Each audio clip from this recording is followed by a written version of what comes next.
same. Injection morphine 2 milligram IV given followed with bolus. So there is a closed loop communication in which there will be no error at all. So that is the second component. First is identification. Second is to improve the effective communication. I hope till now it's not boring at all. Third one is the improve safety of high alert medications. High alert medications here is how we can improve, like how the medications are resulting into the patient safety.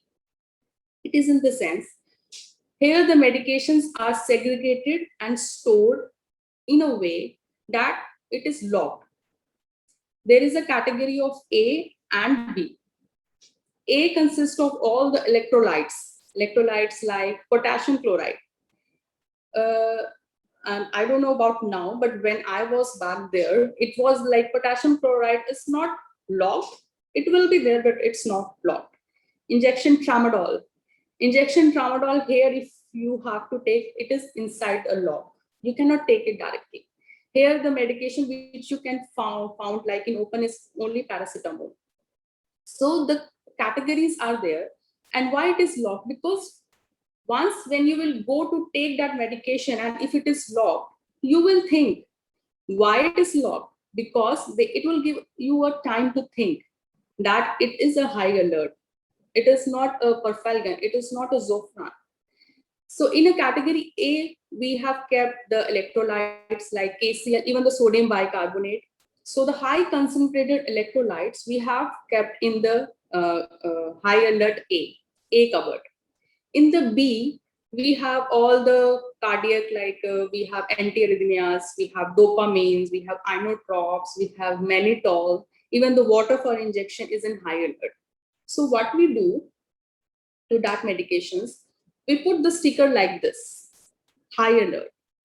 So when if it is even like you are taking it, there will be a sticker on that medication, high alert. So that will give us an alarm. It is a high alert, and two RNs, two registered nurse has to prepare it together. You cannot prepare it one, like one nurse cannot prepare it. So if you are taking that high alert medication, you have to be like two RNs, one RN or one doctor, one RN or one pharmacist, or two pharmacists or two doctors, like that. So always a two-person. So that concentration, so if one is making any error of making a concentrated electrolyte potassium chloride infusion, of course there will be another eye. And if you are not following it, there is camera. If we are getting caught of taking any controlled medication or any narcotic medication or any high alert medications, you will be caught. So finally, it's not about to find out who is doing wrong. It is to lay down a process that you should not do wrong, and finally the patient will not get anything bad which is not supposed to be given to the patient. So we started with identification, communication, and the safety of high alert medications. There are also sound alike and look alike medications, right? We say Namlasa. So we have a sticker like this. It's look alike, yellow. We have stickers like this. It's sound alike. So there is a full segregation of all the things. The sound like will not be together because there are colored labels. The lookalike will not be together. So everything will be segregated, locked in the cupboard. You have to take a key and open, and then you can make it. So that means before doing anything to the patient, there is a buffer time for you to think and rethink that, yes, I have to do this. Maybe you will think like in emergency, it is so difficult to open a lock, take the medication, verify and do everything. But it is not. Because when you start practicing anything, even the difficult thing become easy for you. Maybe in a student time, when you had gone for IV cannulation, you might had felt, oh, it's such a big procedure, right? Taking a trolley, IV, bandage, and everything. But now, when you are already skilled in it, because you practice that. So once you start practicing, my dear, anything, it will be very easy. So we have to practice. We have to make our country nursing as a service excellence. Because if we start practicing, we can do it. No doubt in that. So after finishing the three components, three more are pending. The fourth one is like we have to ensure correct surgery, correct procedure, and correct site. This is basically for the people who are in the pre-operative area or who are in the operation theater. My hospital, they had got a quality award because we had started one quality improvement project. In that, our topic is to site mark. If we have to make sure that it's a correct site, what we do here is there is a pre-operative area in all hospitals. We have the pre-operative area. And there, what we do before a patient move inside operation theater, surgeon, anesthetist, and physician, they are coming and just reassessing the patient for maybe a 1 or 2 minute. When a surgeon come to see the patient, maybe the surgeon is having 10 surgeries. So turn by turn it will go. No? So first patient, the surgeon will come with the surgical consent, telling the patient, this is your name. I got maybe the total hip replacement, left total hip replacement, and which side are you going to operate? The patient will touch the left side and the surgeon, they will mark. How they are marking? They are not making any cross. They are marking towards the side like an arrow. So that is, there will be no error. The patient is involved, the doctor is involved, a nurse, a witness is involved. Three people are confirming the site the before patient go inside. So there is still now in our organization, the surgical error or the site error is zero. Because there are going to be three checks. One is pre-op area, another one is bay area, where the ward or day surgery unit or the pre-op area nurse is going to endorse to the OT nurse. They will also check again, where is the site marking? They will check the site marking. Without site marking, patient will not go inside operation theater. Then when patient go inside, there is a time, a buffer time of timeout. In timeout, only a doctor and a OT nurse, two people will confirm. Patient name, the site marking is there. So we have a surgical safety checklist for that. So 3 times when you're checking, even though if maybe you miss one, second will get checked. You miss second, the third will get checked. So that leads to a patient safety at what level? A great level. There will be no errors in surgical safety. So after this, our quality improvement project get nominated, we got award for that. Now it's like in the Gulf, it is mandatory to do a surgical site marking, and there is a way of making an arrow towards the site, and the marker is very different. Even they clean, they drape, the mark will not go. The surgical site verification, that marker will stay there only at least for 2 days. Even though at that time the surgery will be finished. So we are making sure for correct site, correct procedure, we are showing the surgical consent to a patient. And trust me, it is not taking more than 10 minutes. And if we are spending 10 minutes for a patient safety, it's more valuable than just shifting the patient inside OT without any verification. Because when you start practicing again and again, I'm telling, whatever you learn here, maybe you are not able to apply all of it. Maybe you can apply only identification. Please apply this, because it really makes a sense. Trust me, when I came from here to there, from India to Dubai, I really struggled for first 3 months for getting everything in a flow. But now I can do all this IPSG for one patient back to back. Whenever I go to patient, even though I know the name, even though I know what is the procedure, I identify the patient automatically. So that was our fourth component, that we have to ensure correct site procedure, and we are implementing the site marking and showing the consent. And all the 3 times till the timeout, we are making sure that there is a correct site, and patient is also involved. After timeout, only the anesthetist will start the general anesthesia and the surgery will start. The fifth component is to reduce the risk of hospital acquired infection. It's a big threat, and a thing like hospital is giving infection to patients, and What we are following here, I can tell you, is we are maintaining an audit tool in which we are maintaining SSI, surgical site infection, because our is specifically orthopedic hospital and we are doing a lot of surgery. So surgical site infection, here we have a policy of giving injection cefazolin 1 gram IV 30 minutes prior to incision, until unless there is no allergy to cefazolin. So when the patient go inside, as soon as the patient goes inside, the patient will be going with IV line and before all the anesthesia. So anesthetic technician or anesthetic doctor, they will give the antibiotics 30 minutes prior to incision. And there are the informations, and we have collected data so far. For us, the surgical site infection is very less, maybe 3 or 4 in a year. For them also there was comorbidities, somewhat having a diabetes, so like that.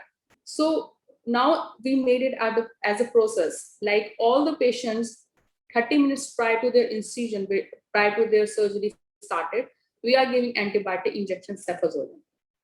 If a patient is allergic to cefazolin, we are going for another antibiotic. And for some patients who are like very sensitive and had a history of lot of allergies, we are giving the antibiotic sensitivity dose, antibiotic sensitivity test, and then we are going ahead with this one. Second thing, to improve the hospital acquired infection, which not only nurses, I think even the kindergarten school also, they are learning, is the hand washing, which is surviving us all from this COVID also. So hand hygiene, everybody knows the hand hygiene now, all the steps we know of hand hygiene. Now, if you are not able to do the hand hygiene, please use your hand scrubs. And you should know all the movements, when the 5 movements of the thing, like before touching the patient, you have to do, after touching the patient, you have to do, before touching any fluids of the patient, you have to do. So we can reduce the hospital acquired infection. Doing this SSI things had come into a very good outcomes for us. And the hand hygiene, for sure, the hand hygiene will lead to the good results. We can reduce the hospital acquired infection. And we are planning to do a lot of things under hospital acquired infection that we had not implemented yet. So once we are done with it, so we are going to include that also in this. The last session, my team is to decrease the risk of patient harm resulting from fall. Fall is a very important factor, like important factor in the sense we give very important, big amount of importance to fall. First of all, a patient cannot fall. All the trolleys, they are having a side rails, they are having a belts. All the beds here in the rooms or in the ICUs or in the ERs are hill room with the side rails up. So we had taken all the chances to prevent it, because after fall, of course, we have a lot of procedures to do. But our first thing is to make our patients safe. So we are preventing it. How we are preventing it? We have one assessment in which we are assessing, because if we have to make our work with the high frequency, we should know how to segregate first. If out of 100, you might be thinking, oh my God, I have 100 patients, how I will assess? You should first segregate, first prioritize your work. How you can prioritize? Out of 100, maybe the 60 people, they will not fall. They are walking and they are stable, maybe they are only with the nose surgery. There is a very less chance that they will fall. So we will prioritize first. So how we are doing it, there is assessment for which we are giving the scores. Upon that scores, we are assessing, okay, this patient is having a fall risk. This patient has more chances of fall. So for that patient, we are putting this band, that's a fall risk band. Fall risk band. So if that band is on the patient, of course, we are taking precaution for all the patients, but the extra precaution will be taken. And we have the signages like this. I hope you people can see. That is for the adult. The signage will be hanging on the bed, and this is Humpty Dumpty signage for the pediatric patients. If a patient, what assessment, like if a patient is already having a history of fall, the risk will be high. If the patient is having IV line, the risk is high. If a patient is on medication, which can make him drowsy, yes, that also contribute. If a patient is a post-op, might be undergone a long surgery, patient is at a risk of fall. If a patient is having a gait issues, if a patient is on crutches or a patient is on some limb deformity, the patient is at a high risk of fall. The first thing is we have to prevent our patient to fall. Here in the washrooms, we have the side rails around. Also, there is a bell, like there is a rope hanging down. If a patient is going to fall, if the patient hold that string, it will make an alarm. So we can prevent it. For our country, we can think of how we can save is always, if the attendant is there, you should always inform them that he is having, like we are giving some medication to him which will make him drowsy. So if you need any assistant, please tell me, I will come and help you. So they will be aware. Yes, side rails are there, very good. Side rails are not there, might be some belts are there. Always support a patient from a position which, like, he can fall, see the patient is not on the edge. So all this way we can protect a patient from a fall. If a patient fall, the first priority is to assess the patient. Is there any head injury? Is there any bruise? Is there any change in vitals? We have to take the vitals of the patient, make first patient comfortable on the bed, ask them, you have to check their GCS level if they're conscious or if they are not replying in a way which they were replying before. So checking all the assessment, depending upon what assessment and what the physician can reassess the patient, if there are any changes, if we have to any dressing for the patient and all, we can. Here we are, if a patient fall, here we are doing OVR, or occurrence variance report. OVR is not to blame someone that, yeah, Shivani patient, she was not taken care of and Shivani patient fell down. There will be no name. OVR is to improve how happened and what happened and how we can prevent it in future. So every time whenever there is a OVR, there are a lot of OVRs because we have to report if anything happened. If a patient fell down, we have to report. We cannot keep quiet. Okay, patient fell down, nothing happened. We will not tell anyone. We cannot. We have to report. The people only get confidence to report if they know there is no blame environment. I'm not going to report if they are going to tell me only you are bad. If I know that if I report also, there is, my name will not be highlighted anywhere. So that gives me in confidence, okay, I can report. And then there will be an action plan, which includes an education of the staff, which includes maybe there was some physical barrier. Maybe that place was slippery. It's not always that we did it. Maybe there was something we have to put a lights. We have to make our environment like that restrict the this happening again and again. So always think about, like, okay, if we will do this, the outcomes will be benefit for our patients. So all these components which we are covering, it consists like we have already discussed: identification, communication, high alert medication, hospital acquired infection, the fall risk, and the 6 components. I only request, I can request you people that please, whatever you understand, whatever your hospital or whatever the resources you have there, please try to implement, because the more you will try to implement this, it will make you more confident. It will make you to realize that I was just feeling I was overburdened, but when I segregate the things, it become more easy. Maybe the nursing patient ratio there is not like us. Maybe the nursing patient ratio is 30:1, and here it has to be 1:4 in the ward, and in ICU it has to be 1:1. So that also makes difference. That's why we are able to follow all these things. But I request you people to, even if you follow identification also, even if you follow the fall also, anything, whatever you feel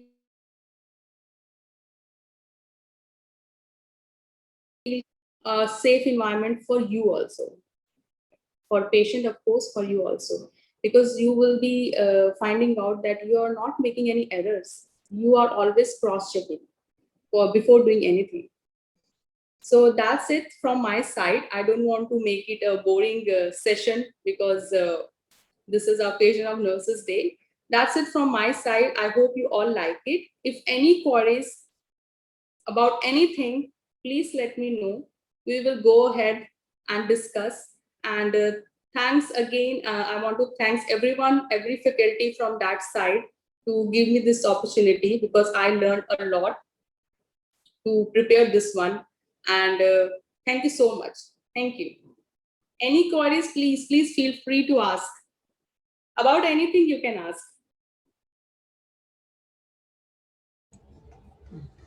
Any query from any participant side, please let us know. Anyone?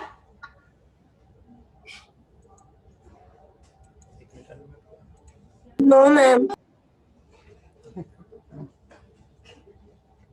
Everyone understood everything. They are going to do everything from tomorrow.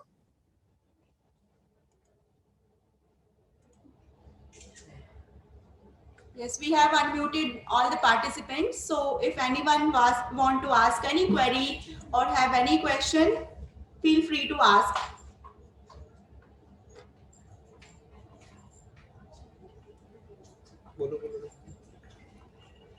Okay, let's move to the next session.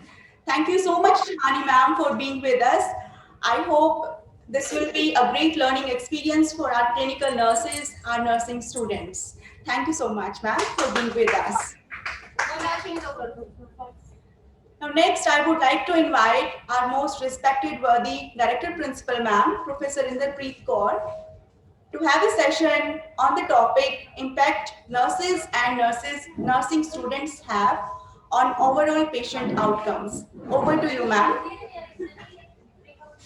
Thank you. Hello, am I audible? Yes, ma'am.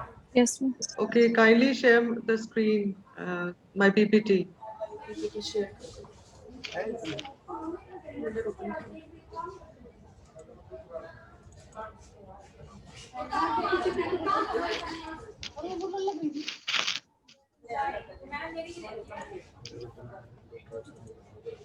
Impact nurses.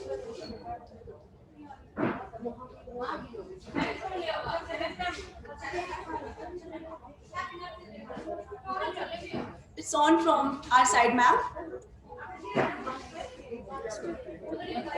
Hello, good afternoon, everyone. I wish you all a very happy International Nurses Day.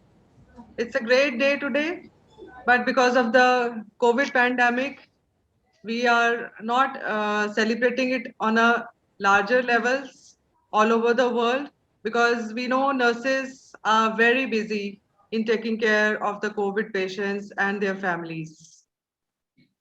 I would like to thank the organizers of today's webinar and Dr. Pankaj Mutneja, Brigadier J.R. Sethi sir, faculty members and students who have really joined us for the webinar, for giving me an opportunity to speak on the topic impact of nurses and nursing students on patient outcomes. Am I audible? Yes, ma'am. And screen is visible? Yes, ma'am, it is. So I can start. Please move on to the next slide. If we talk about the contribution of nurses and the impact of nurses on the patient outcomes, you know, it is a very big topic. But the organizers have given me very small time in which I would like to cover the key points only. The impact of nurses is tremendous, you know. Nurses are the heart of the healthcare industry, and generally people, they underestimate the capability of nurses. Even I have seen nurses underestimating the capability of their fellow nurses, which should not be there. I don't feel good when such things happen, because being a nurse, we should empower each other, and we should really pledge on International Nurses Day that we should work best for our patients. So nursing part of all healthcare. It may be the diagnostic services, preventive services, treatment, or even the end of life care and even after death. Nurses have the potential of having a wide and enduring impact on health outcomes of patient and their families. Nurses are trained like that they have the potential to give an impact. Quality nurses working in acute care areas can reduce the risk of patient mortality. A study which is published in International Journal of Nursing Studies in 2018, it has concluded that nurse-led care is more effective than medical care in promoting patient adherence to treatment and patient satisfaction. And you would be knowing already that nurse-led care, nurse-led clinics, they are already started all over the country, and the metro cities are taking the lead in having the nurse-led care, and the nurse-led clinics are there. And we have the nurse practitioners which are taking lead in running these kind of clinics and giving such kind of care. Well-educated and well-trained nurses can produce health outcomes that are equivalent to those of doctors for patients with chronic health problems even. So nurses need to be well-educated and well-trained, and they can really give a equivalent outcome. So I would not be, because nurses are contributing too much. The nurse works for workforce all over the world is high, and nurses are doing every job. Apart from the nursing job, they are really empowering the families to take the disease burden in the family. They are working in the community areas. They are doing a great job, and the contribution, as I have previously told, cannot be actually uh, discussed in just 5-10 minutes. So I would be just giving some tips for how we can, though we are causing a good impact, how we can improve upon that, or how we can really make our present worthful. So I would like to request the organizers to please move on to the next slide. Next slide, please. So these are some of the nursing practices which facilitate optimal patient outcomes. So number one is the best and latest professional knowledge. As Florence Nightingale has said that, if we stop learning, that means we are dead. We should keep learning throughout our life. And when we are having latest professional knowledge, definitely we are going to help our patients with the latest treatment modalities. Number two is application of knowledge and taking initiatives. Nurses are taught in a very, great environments. The syllabus, if we see the syllabus prescribed by Indian Nursing Council, it is a very comprehensive syllabus. And the initiatives has to be taken by the trained nurses to contribute to the patient outcomes. Then every nurse should get on hands-on experience. Until unless we don't practice anything, we will not be able to do that very perfectly. So hands-on experience, we should really keep taking and keep doing. Doing evidence-based practice and referring to latest evidence from research. These days, legally, the patient's bill of rights is there. So nurses and other healthcare professionals, everybody has to have evidence-based practice.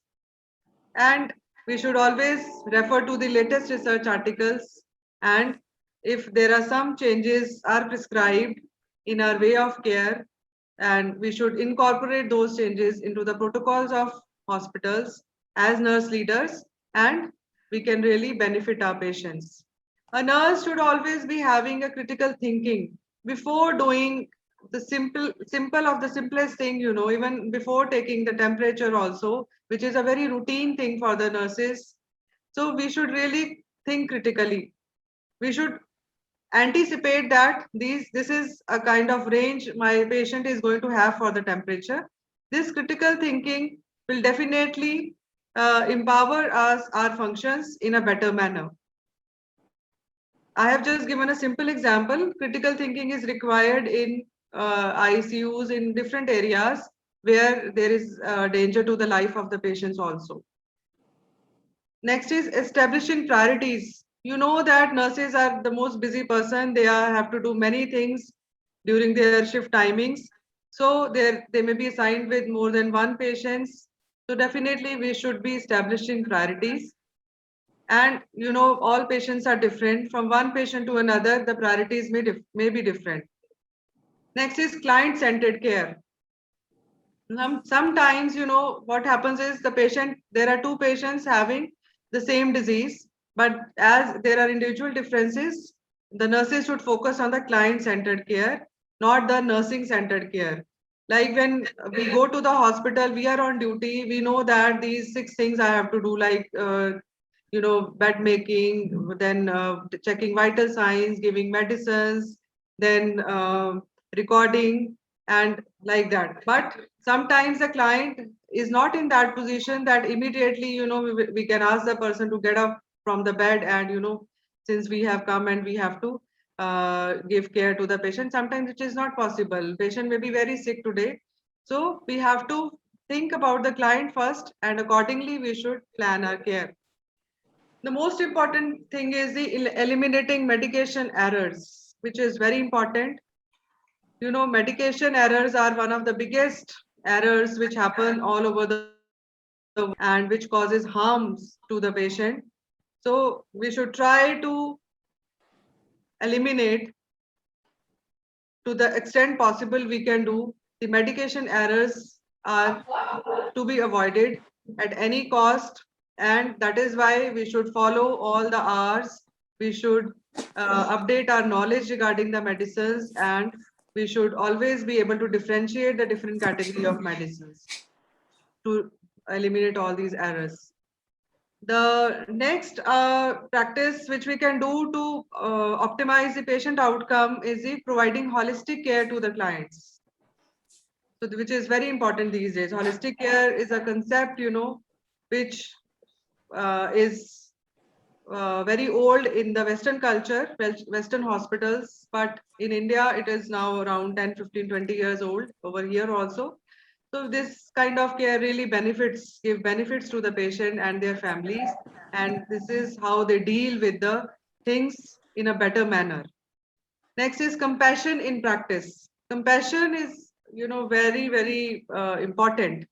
Until unless we are not doing anything with our heart and with our soul in that, we may be very much qualified, we may be very much experienced, but if we are lacking the compassion, we will not be able to give the best care to our patients. And compassion comes, you know, with the best training, with the best experience, and with our own personal efforts that we have to care for the patients. One of the most important factor which the nurses can do to improve the patient outcomes is do no harm. As nurses, we should always remember, you know, even Miss Florence Nightingale also has said that the best thing which a nurse can do, even in the basic time when she is very new to the hospital, is to do no harm. This is very important principle which we should keep following all the day, all the time when we are with our patients. Another point is active participation in policy formulation. Nurses, you know, until unless they are not participating in the policy formulation as nurse leaders, definitely things cannot be changed. And that is why the nurses need to, you know, have better qualifications, better experiences to have a better voice, so that the policy formulation is updated from time to time, and nurses are being a better part of that. Auditing of practices, which is very important, you know, which can be done by discussing with each other in a non-formal way. And there are many formal ways of auditing the practices, which usually the nurse leaders in charges, the quality managers in the hospital, administrators, they keep on doing, and that should be done in a positive manner. If they are finding some lacunas, some negative things, it should be communicated, and it should be able to help the people who are the nurses, not the people. It should be able to help them to improve their practices, and that is a kind of benefit which the auditing of practices can give to the nurses. And nurses can also do the auditing themselves informally, which may be really helpful to improve their uh, nursing care. The another thing is mindful transition from student nurse to clinical nurse, which is very important. When that's my experience, into the nursing profession, I see that the nurses, when they are students, they have the tendency to learn each and everything. This also I should learn, that also I should learn. And once they are transitioning to the clinical nurse, they should do that very mindfully. They should do that very willingly. Otherwise, if this is a profession, but we need to have, good devotion for this profession. So clinical nurses, they have great responsibilities of life of somebody, life of the patients on their shoulders. And if we are willingly taking up the assignment, definitely the transition will become very good and positive, and we will be having good clinical nurses, which are really going to improve the patient outcomes. And the teachers who are training, especially the final year students, they should also be helping the student nurses to become the good and the best clinical nurses and the best professionals. And even the topic was related to the students also, they improve the patient outcomes to a greater extent, because students are following the footsteps of their senior nurses, they may be teachers. So definitely they are shadows.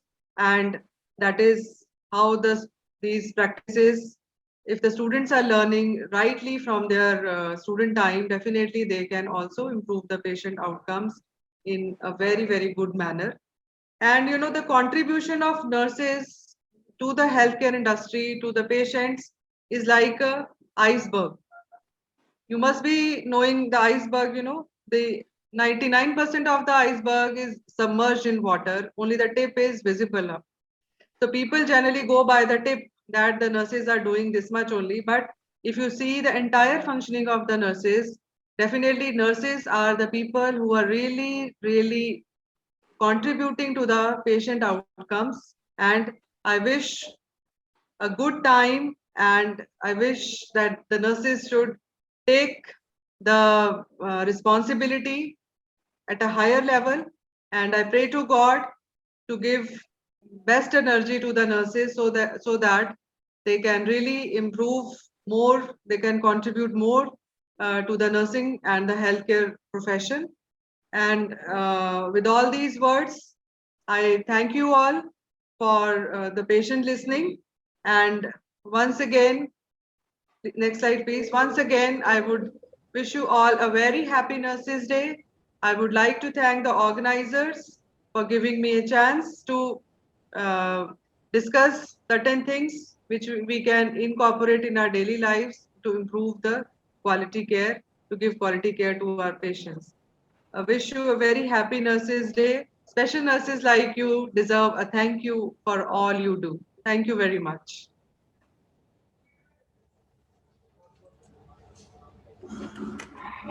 Thank you, ma'am. It is short session, and this session is really very impressive in this short period of time. So thank you again. Now I would like to call upon Ms. Kalpana, ma'am, Assistant Professor, Ved Nursing College, to express thankful words for all of us. Please.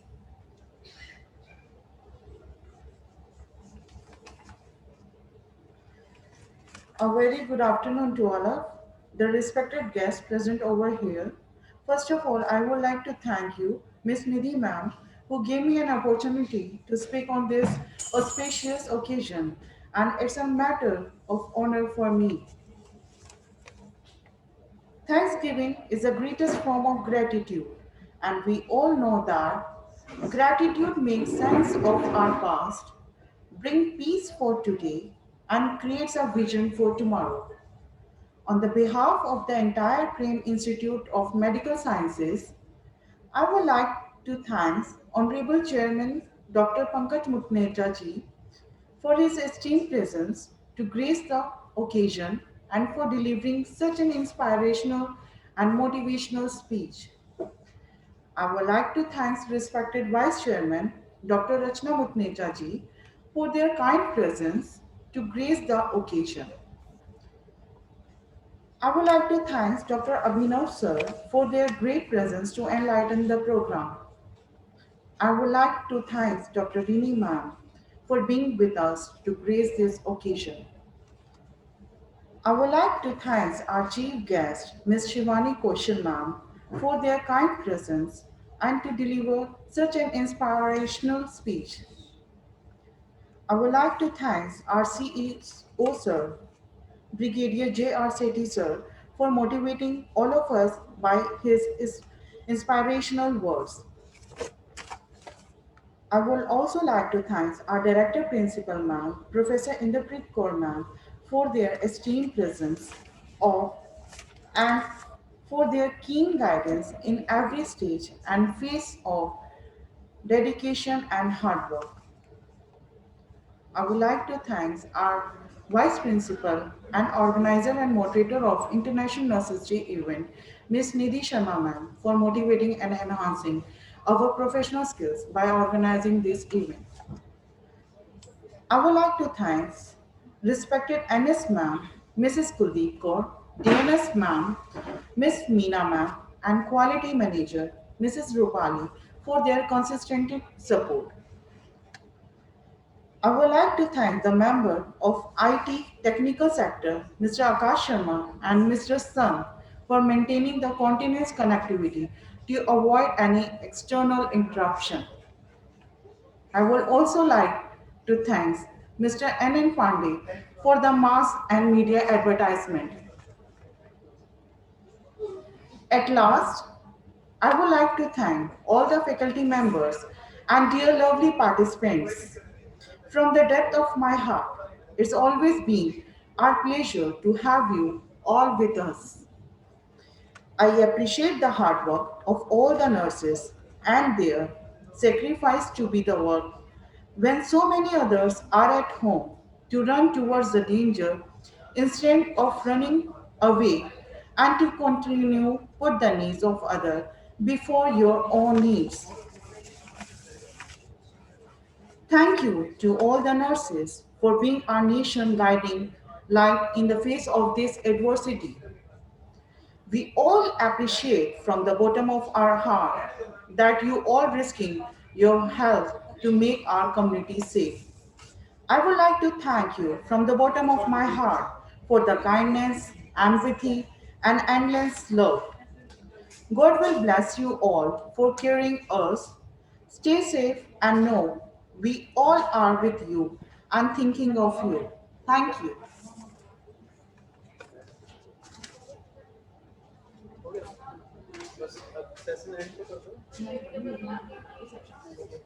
नीति ma'am नीति ma'am and तो करो